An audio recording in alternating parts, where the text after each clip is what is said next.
So many of us are flooded with information about PTSD. It's almost become one of those stupid little taglines that so many people use inappropriately. So much information out there. Some of it's true, some of it's false. But to those of us who live it every day, there's nothing funny about it. And sometimes that weight of life itself trying to live with the complexities of PTSD, it feels so unbearable. Welcome to the Forge. 5, 4, 3, 2, 1, 0. All engine running. Liftoff. We have a liftoff.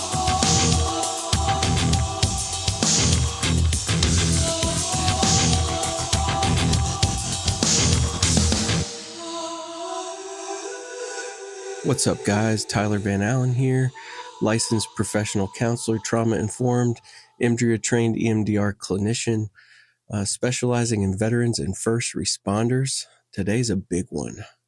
Today we're going to dive into, honestly, a topic that a lot of people talk about. I get it. But I want to try to shed some new light on it. Today we're going to be talking about what PTSD actually is, and not the bullshit Hollywood version that is out there that we're told all the time. You know, when most people think of PTSD, they think of combat vets, right? Flashbacks in grocery stores, explosive anger, nightmares every night. And totally, those are real. Those are definitely real. But PTSD is much broader than what movies like American Sniper portray. And that portrayal isn't wrong. But it's merely a snapshot of a much more complex thing that's happening inside of us. PTSD, it's a nervous system injury, right? It's a wound to our sympathetic nervous system. And clinically, post-traumatic stress disorder, it can develop after combat, assault, car accidents, childhood abuse or neglect, medical trauma, a sudden loss of something or someone in our life. But PTSD can also develop after a life of chronic emotional invalidation. You know, it's not about the event alone. It's not. It's about how your nervous system encoded that event. So we all do kind of have a general understanding, I think, of what PTSD looks like. But here's some things I think that we don't talk about enough, things that are very much beyond the obvious, right? Beyond flashbacks and panic, PTSD can look like emotional numbness, right? Maybe I'm at my kid's birthday party and I know I should be happy, but I don't feel anything. Or maybe it gets reversed, right? Maybe I know I should be sad about this, whatever this is. I know I should be sad, but I don't feel anything. Sometimes PTSD can look like chronic people pleasing, always trying to ensure that everybody else is happy, even at our own expense. Sometimes PTSD can look like overachievement at work, expectations of super high achievement of ourselves, right? And sometimes PTSD can be these feelings of being detached in really joyful moments. It can look like scanning exits, like automatically, right? I'm notorious for that. Oh my gosh, I go to a concert somewhere. I don't know what it is, but I'm immediately looking around like, all right, if I had to bolt out of here like super quick, what's the closest way to get out of here? And nothing's even happened, right? I haven't even experienced a situation where I've needed to do that. We'll get into that. Sometimes PTSD can be just difficulty resting. It can be an irritability that you can't explain. It can be the feelings of being the strong one. And sometimes another one that touches hard at home for me is feeling empty in like photos. Whether I'm taking photos with people that I love, just feeling like an outsider, not being attached in the moment, not feeling a connection to it. Or sometimes it's looking back on photos and I don't know, just not having sort of an indifference about maybe the joy I see in myself. Sometimes PTSD looks like success to others, sometimes it looks like control. Sometimes it looks like the guy and gal who never falls apart. But he never falls apart because he never feels safe enough to. And some misconceptions really with PTSD is that, when we think of triggers, right? And we'll get into triggers a little bit more later, but PTSD also, what triggers us totally doesn't have to even really be related to the trauma that we incurred. Can our brain create problems and perceived fears that activate us, in those traumatic states? Yes, it can, it does, and it likely will. Your brain can absolutely generate threats that are not logically related to your original trauma. Neurologically, though, they feel related. So let me explain this a little bit, right? This is a big topic today. Don't walk away thinking like, oh, this doesn't make any sense, right? It might not. That's okay. This is not a one and done. Well, let me explain this, right? So PTSD is not about the exact event repeating. It's really about the nervous system becoming sensitized. A way that I kind of explain this to my clients is a way I've had to kind of explain it to myself when this was new for me. And it's like, imagine that like our brain is sort of the box on the wall for a home alarm system, right? And spread out all over our home alarm system are all of these little sensors. And these sensors, right? You have one on the window. Well, when that alarm system is so sensitized, using these sensors for sensory information, you might have a tree limb, right? That's like banging up against that window. And if it just bangs hard enough, it's going to trip that alarm and it's going to call the cops. Because the brain was not designed to know or really even care about knowing if that threat is real or not. It has just been conditioned to activate. And for those of us with PTSD, we are highly sensitized individuals. So our sensors are really high. Our sensors are kind of cranked up to 11, right? So yeah, when trauma happens, the brain doesn't just store the event. That's another misconception. The brain doesn't just store the event. What it does store is sensory input. It stores emotional intensity. It stores the body state, the state that your body is in, that feeling that you have in that moment. And honestly, sometimes it stores meaning. That meaning that says, I'm not safe here. I'm powerless. I'm trapped. I don't matter. And we're going to get into a little bit of the neurobiology of it. And I promise I won't bore you with it, but I think it's some valid information, right? So the amygdala, I call it the Amy of your brain, she's your threat detector. And she becomes more reactive. She stops asking, is this the same? And she starts asking, is this similar enough, right? When she's out there detecting threats because she's sensitized, she starts asking, is this just similar enough? And the crazy thing about this process, and when I say crazy, what feels crazy to us, similar can be incredibly broad. So, for example, if someone experienced betrayal trauma, right? Betrayal trauma in childhood, betrayal trauma from their partner, their nervous system might later react to a delayed text message reply, a neutral facial expression, a partner being quiet, or a coworker just simply closing the door to their office.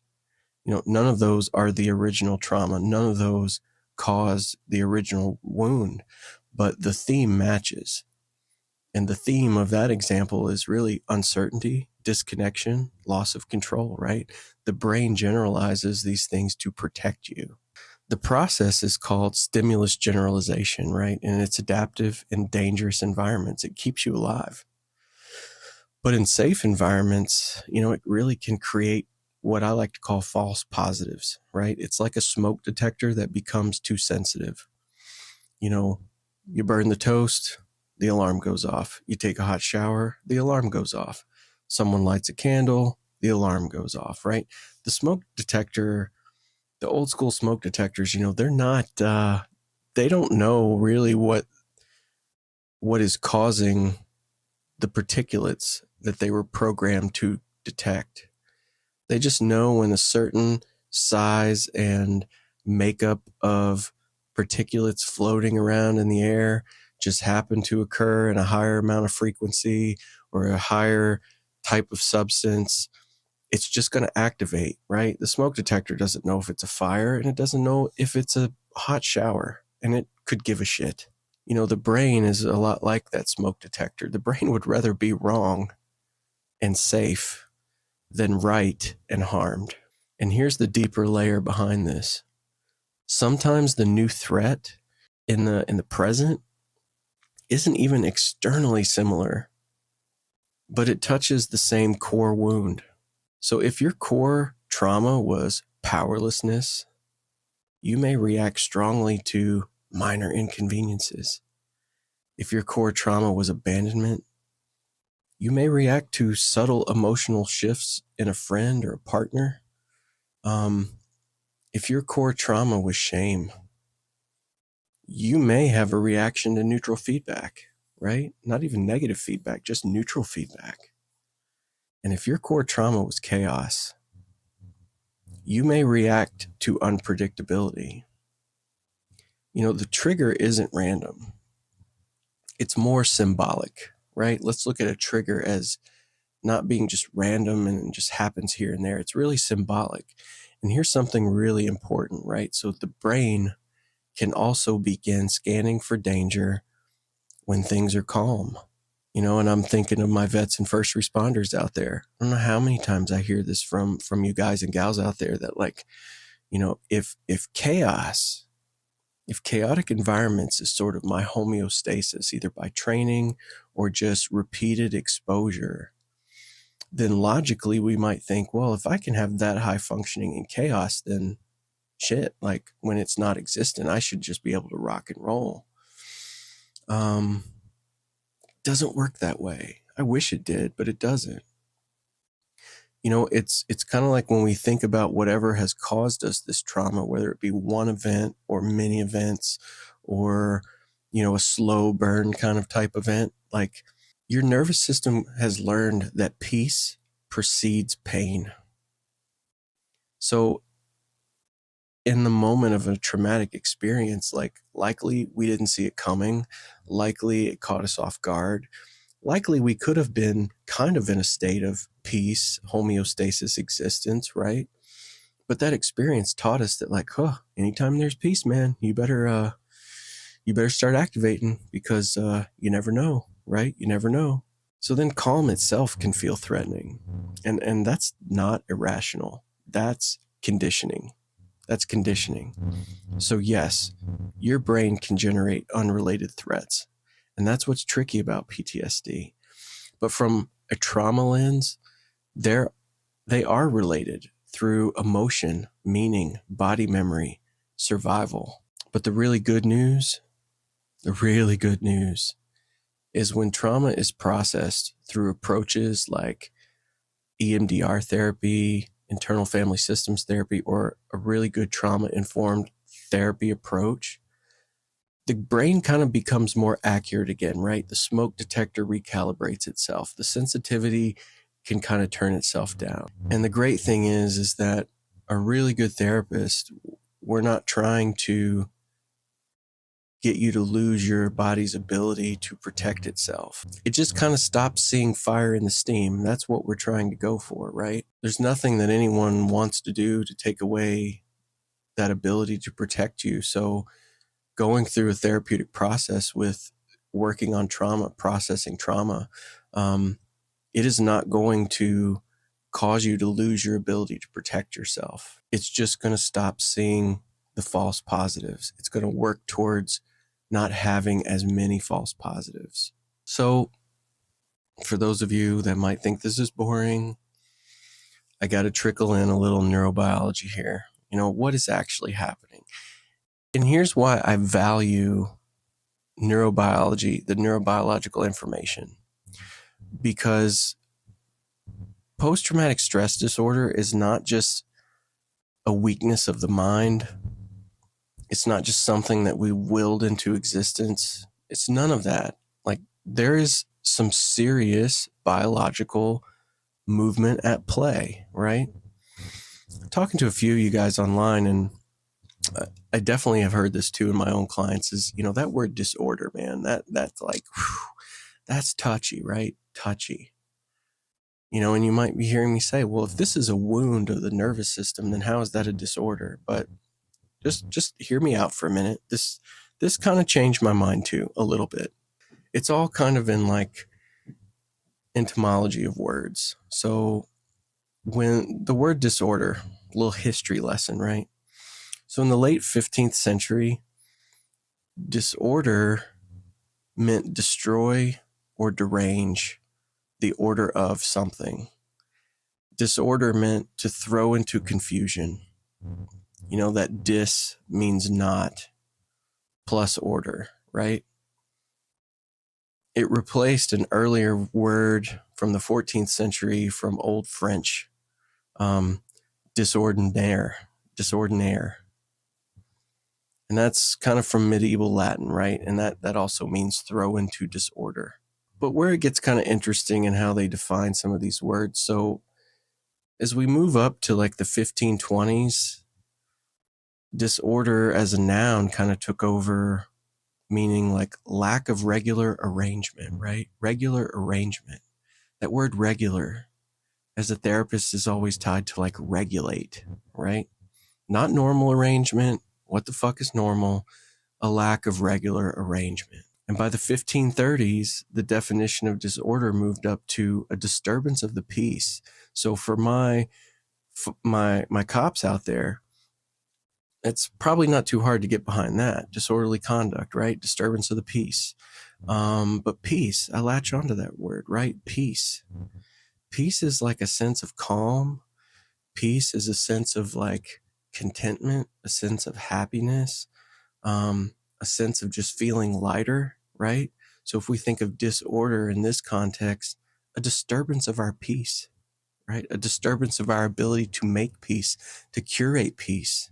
And from disorder, you know, it eventually led to meaning an ailment, a disturbance of the body or mind, and that happened around the 1700s, right? So I feel like that is very important to grasp. It's not just somebody putting a label on you.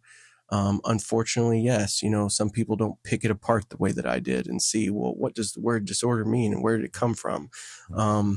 It's a disturbance of your peace, right? It's a disturbance in the regular arrangement of your brain functioning that is created from that wound, right? That nervous system wound. And here's where we kind of ground it in science. And this is important. Just bear with me. Big words. I'll try to explain it to where it makes sense, right? So when trauma occurs, when we experience a trauma, you have really about 3 parts of your brain at play when this happens. So one part of your brain called the amygdala, we'll just shorten it and I call it the Amy. And we'll make it a female. I don't know why, but Amy, female, whatever, sue me. The Amy of your brain is really that threat detector. It's that part of your brain that detects threats. It detects all the little subtleties that tell our nervous system that something is threatening us. So when trauma occurs, the amygdala or the Amy becomes hyperactive as fuck. It starts scanning for danger literally everywhere. And honestly, neutral cues even feel unsafe, because neutral cues, man, not only that doesn't tell me anything, you know, it doesn't tell me that something's safe, right? Safe means safe. But neutral, shit, that feels unsafe, right? So our amygdala, our Amy, it becomes hyperactive. And our hippocampus, that's another part of our brain. Look at that as like a timestamp plus context, right? It's a stamp of time based on context. So the hippo of our brain, that trauma disrupts that hippocampus functioning. Memories don't get filed properly, right? Memories get fragmented. They feel current instead of past. So our memories from the past are still kind of filed in this present file, you know, like that file that just sits on your desk, like the urgent shit, right? That's just right there. And that's why a trigger doesn't feel like a memory. It feels like now, because to your brain, it is now. And finally, we have the prefrontal cortex, right? And just look at the prefrontal cortex, is that's where we get our logic from, and that's where we get our regulation from. So under threat, the prefrontal cortex really goes offline, right? Because logic's not going to keep us safe. It's certainly not the time to regulate. Like, we got to get into fight or flight. We got to protect ourselves, right? So that prefrontal cortex, our body shuts that shit down so fast. It directs that energy somewhere else where it can be useful. So that's why logic really doesn't calm trauma responses, right? You know, your brain didn't have logic when that was getting coded in there. Your body kind of reacts before your brain engages, right? So that's like kind of a mind-body disconnection too, like especially triggers in the present. You know, I'm experiencing something and all of a sudden I don't feel safe. Or all of a sudden I feel very anxious. I feel very nervous. I feel very hypervigilant. Whatever that is that you're experiencing, you know, you can tell yourself all day that, like, nah, it's just the grocery store again, man. It's like the same place I went to last week. Nothing's ever happened here, right? Doesn't matter, because that's logic. And logic is not going to calm those trauma responses. You know, PTSD is not dramatic behavior. It's literally a misfiring of a survival system. You know, it's a misfiring, it's a mistiming, right? You know, think of a car, right, with a timing belt and a timing chain. It still maybe runs, it still may get you from point A to B, but it's not really in sync with all of its parts. And that's kind of what's happening when trauma is experienced, especially in our brain. And for those of you like that, triggers are kind of strange. You know, what is triggers? We just only think of things that we've seen in Hollywood films or what we just know to be true, like loud noises, bangs, all of that kind of stuff. I mean, yeah, those can be triggers. Number one, a trigger is not a weakness. A trigger is a sensory cue linked to an unresolved memory network. I'm going to say that again. A trigger is a sensory cue, and it's linked to an unresolved memory network. So triggers often lie in our sense of smell. It could be a tone of voice. It could be a time of year. It could be a facial expression. It could be a specific song, right? I'll give you a quick story. So time of year, that really hits hard for me. My father passed away from suicide in April of 2019. And it was fairly close to Easter. So in the midst of all of this chaos and shock and numb that all of us were experiencing as a family, you know, we collectively just decided, hey, you know, we may not observe Easter the way that we normally do, but we're still going to get together as a meal for a family. So we did. We were sitting out in the backyard of my sister's house, and so vividly I remember, like, the day was gorgeous, man. It was a beautiful day. The sun was shining. wasn't too hot. It was a little breezy. Just that smell of that early spring. Like, it was a beautiful day. But what I found over time for me, my body really kept that score. It kept a track record of those senses that I was experiencing in that trauma. And I'll be damned if every April rolls around, whether I'm thinking about my dad or whether I'm literally just having a normal status quo day, that first little bit of early springtime atmosphere, I start feeling a little melancholy. I start feeling a little down. I start feeling a little detached. And the bitch of that is that when it shows up, I'm not always aware of why. And then I start that pattern of, what's wrong with me? Snap out of this, dude. It's nice today. You should be happy. It's not that simple. Our bodies remember before we do. Our bodies definitely remember before we do. There's a great book out there. It's called The Body Keeps the Score. And it is about this phenomenon exactly. Our body remembers, even if our brain does not remember or is not recalling that, right? You might say, oh, well, it's subconscious. You're thinking about your father's subconscious. Sure, I probably am. Subconscious thought is not conscious thought. So in that sense, I'm not thinking about it. It's in there somewhere, I'm sure.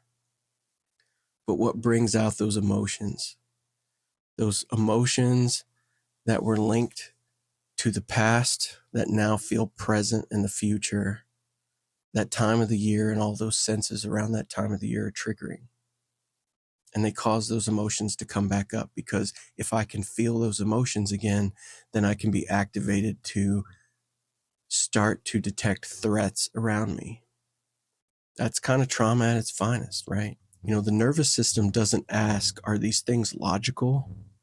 They ask, is this familiar to danger? Is this familiar to suffering? Is this familiar to pain? And if the answer is yes, it just activates. It doesn't care. It doesn't care if it's true. Again, it would rather be wrong than be harmed. So what happens? Our heart rate increases, our muscles tense. Some people might experience tunnel vision. Some of us might emotionally shut down. We might become enraged. Again, your body remembers before you do. And when we talk about healing PTSD, what does that even mean? And what actually works, right? What actually works? What's proven to work? Folks, if you're enjoying the content so far, keep it locked. Coming very, very soon. It's still in the works.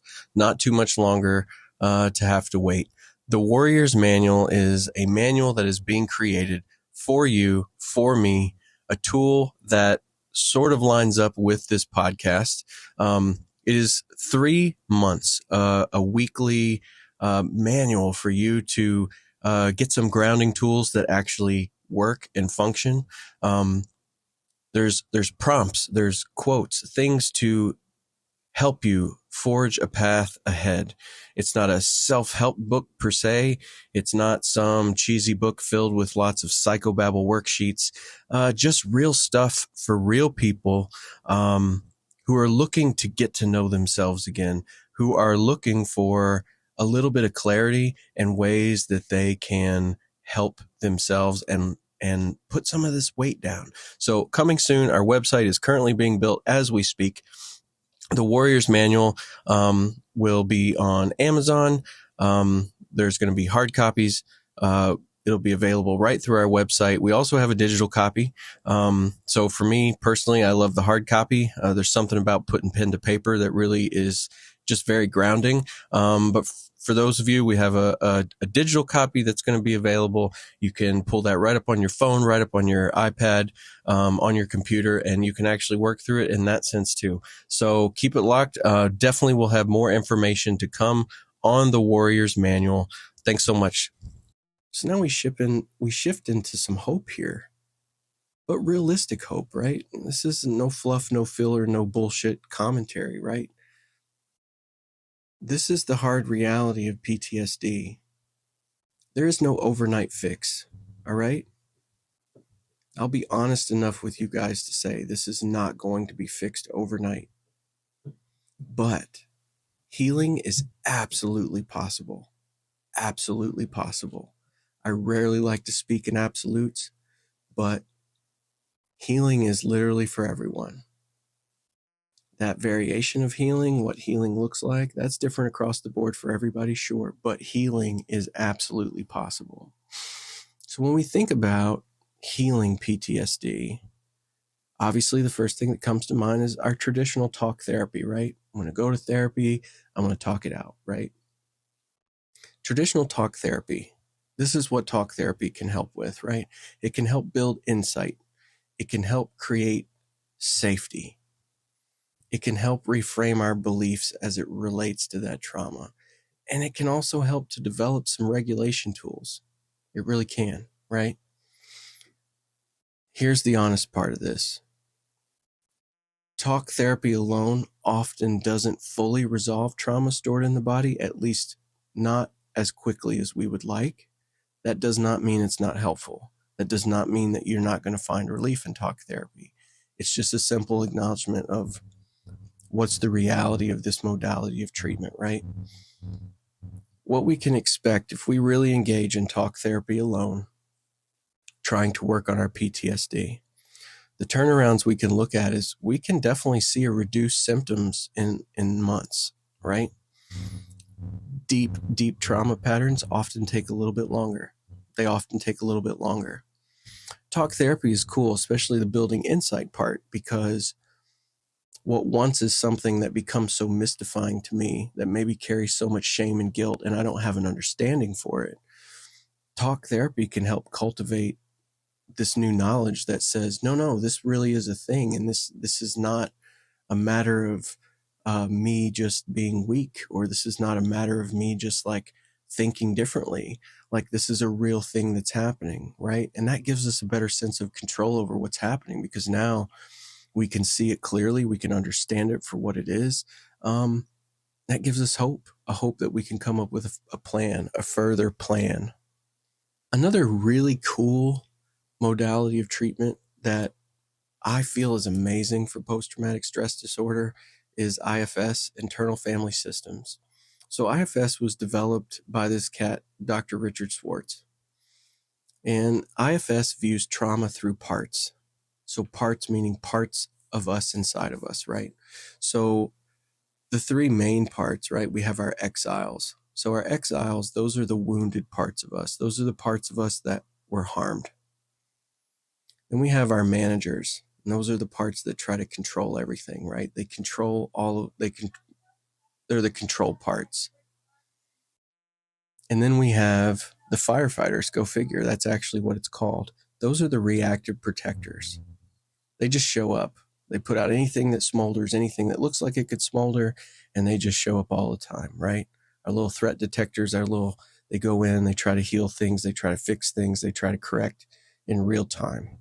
So yeah, all of these, instead of fighting symptoms in IFS, you are building a relationship with them, from what I understand, right? So I've studied it a little bit. I am not certified in it. I definitely plan to be. I think it's a fantastic modality of therapy that's so useful.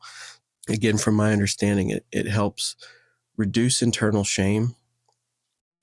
It helps increase self-leadership, and it helps access underlying pain safely, right? And that increase in self-leadership, right? So, for example, if in our trauma, our firefighters are just so reactively protecting us all the time, with all of these subtle sensory shifts or triggers, whatever you want to call them. That's the firefighters being in control, right? That's not us being in control. That's not us leading all the parts, right? Has a very fantastic way of reestablishing that self as the leader of what's happening with us internally. And in IFS, I mean, obviously, all of these are very generalized, like turnarounds. What can you expect, right? It's all generalized. You are a unique individual. Your traumas are unique. How you've experienced them are unique. This is more of just like, something to think about, right? IFS is really powerful for complex trauma. And it's gradual, but I think it's deeply stabilizing. And it really works well when someone is dissociative or self-critical of themselves, self-critical of how they react and respond to their traumas. And dissociative, right? So those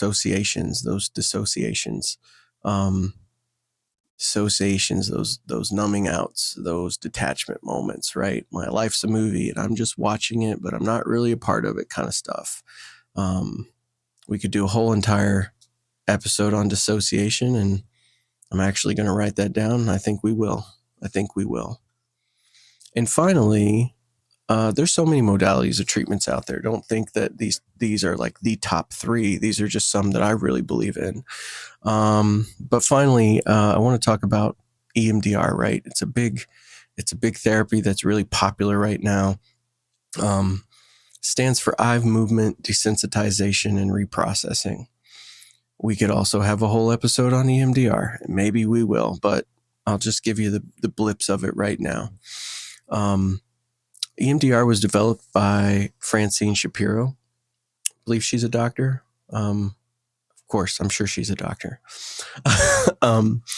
So Dr. Shapiro came up with EMDR as it directly targets traumatic memory networks, right? So it's a modality of therapy that kind of goes into our attic of memories and our attic of neural pathways. And in short, and in an elementary way, it really helps to rewire that.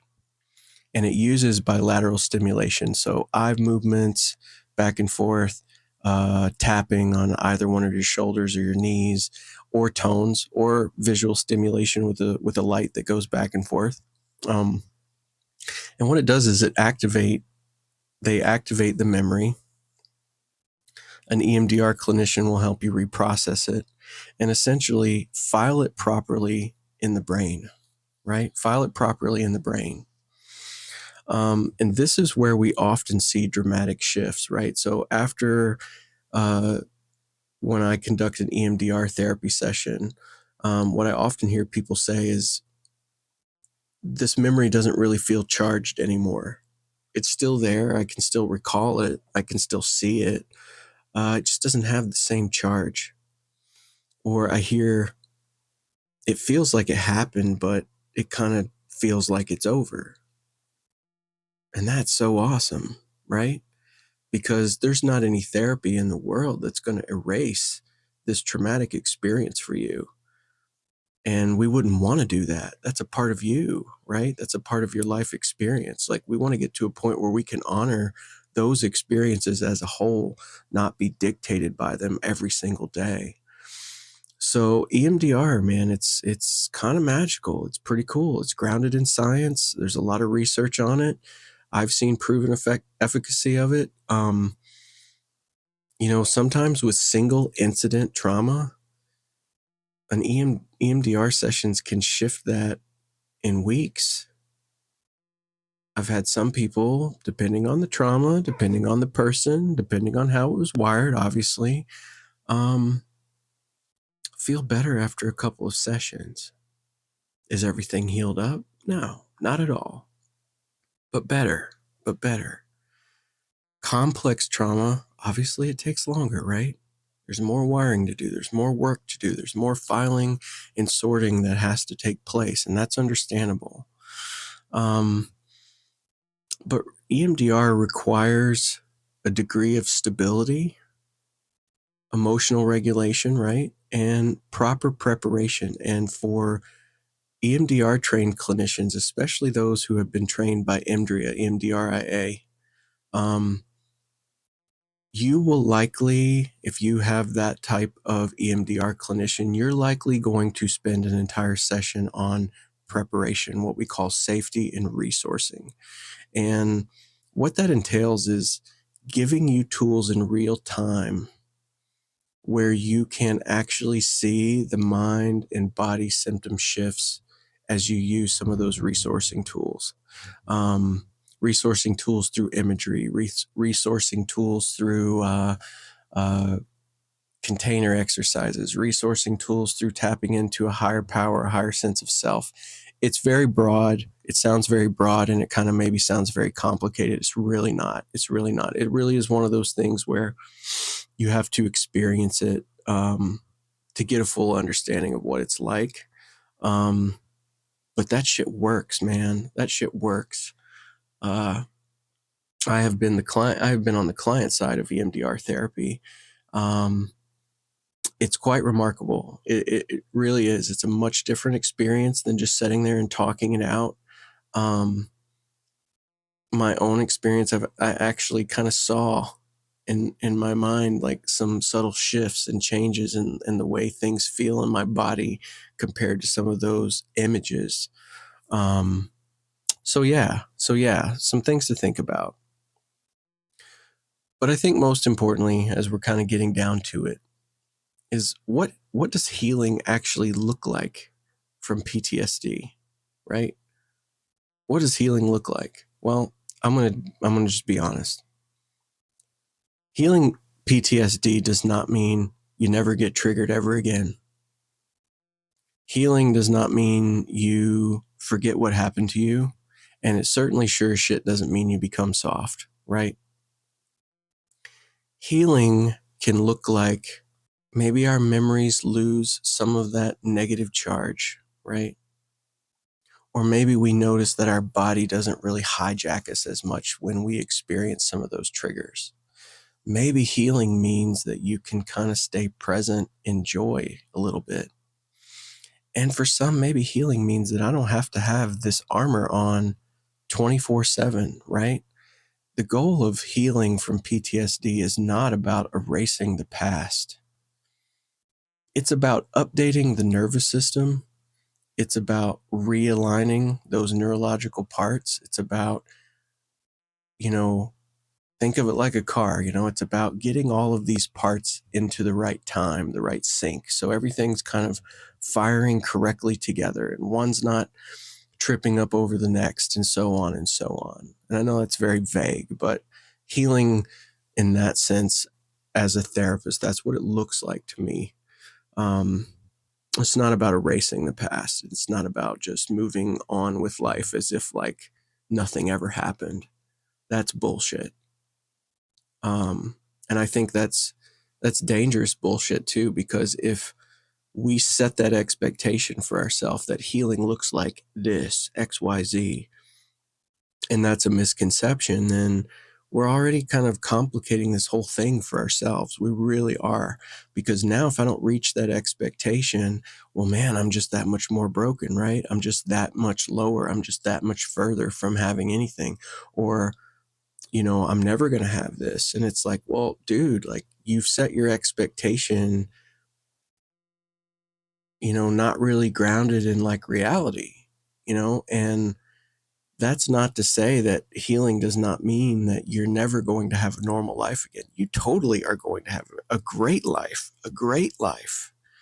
It's just your armor in your body's just not going to hijack you at every turn, at every sensory experience, right? There's no forgetting what happens in our past. And to be honest, we don't want to forget that stuff. We don't want to. The past is kind of sacred, right? Those experiences are sacred. Those experiences remind us of where we've been and where we're going. So really the way that I want to sum this up is for those of you who have post-traumatic stress wounds, post-traumatic stress disorder, whatever you want to call it, the presence of that isn't proof that you're broken, all right? But it sure as shit is proof that your system fought damn hard to keep you alive. And it did. And it did, right? So we can curse this disorder, we can curse this wound all we like. But the reality of it is that PTSD, the process showed up to keep you whole, to keep you surviving, and to keep you alive. And now that you are alive and you're in the present, away from that past experience, it's about shedding the protective tools that we've learned and were conditioned during that trauma, it's about shedding them and putting them back in the toolbox because they're not really serving us anymore, right? They're not really serving us anymore. It's kind of like, if you're building a house, if we're thinking about tools, like, you start framing the walls up and you use a hammer and you're knocking in some nails and things like that, and that's cool. But now it's time to do the electrical work. And if you don't put the hammer back in the toolbox and pick up some electrical tools, well, like, that's just going to be all kinds of craziness. It's not going to work, right? It's not going to work.